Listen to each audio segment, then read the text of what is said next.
Hello लोगोफोर नोंथांमोननि गेजेराव आरो आं मोनसे गोदानै आपडेट भिडिअ लानानै फैबावबाय। लोगोफोर नोंथांमोनाबो आंबायदि फावखुंग्रि बिथराइ ब्रह्मनि गिदिरथार फेन जानांगौ। बिथांनि बावैसो दान सिगाङाव ओंखारनाय लिंसार बसुमतारीजों जयै फाव खालामनाय हाथाइ फेरखंनि मिनिस्लुनाय मिउजिक भिडिअआ जोबोरैनो हिट जादों आरो बयनिबो गोसोखौ बोनो हादों। आरो लोगोफोर नोंथांमोना मिन्थिगौ ने फावखुंग्रि बिथराइ ब्रह्मआ जोंनि बर' देंखो मुलुगनिनो मुंदांखा मेथाइ रोजाबगिरि निफु बसुमतारीजों रिलेशनशिपआव दं। थामहिनब्ला बिथांमोना सानैजों मोजां मोनज्लायो। बे बाथ्राखौ बिथराइ ब्रह्म बिथाङा बावैसो सिगाङाव गावनि इउटुब चेनेलनि कुइसन एन्सार भिडिअनि गेजेरजों रोखा खालामनानै होयो दि जे बिथांमोना सानैजों रिलेशनशिपआव दं होननानै।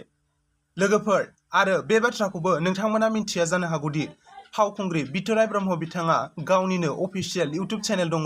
जायफोरा दासिमबो नुवाखै एबा नायसनाखैमोन थांनानै नायहैब्लानो जाबाय। मेथाइ खनगिरि निफु बसुमतारी आरो फावखुंग्रि बिथराइ ब्रह्म बिथांमोना सानैजों जयै जि दखाननि बिजनेसबो सालायो। बिथांमोननि रिलेशनशिपखौ नोंथांमोना सिगाङावनो मिन्थिखायोमोन नामा? आंनो कमेन्टनि गेजेरजों फोरमायहरदो आरो भिडिअखौ लाइक खालामदो, कमेन्ट खालामदो आरो चेनेलखौबो साबस्क्राइब खालामनानै लादो।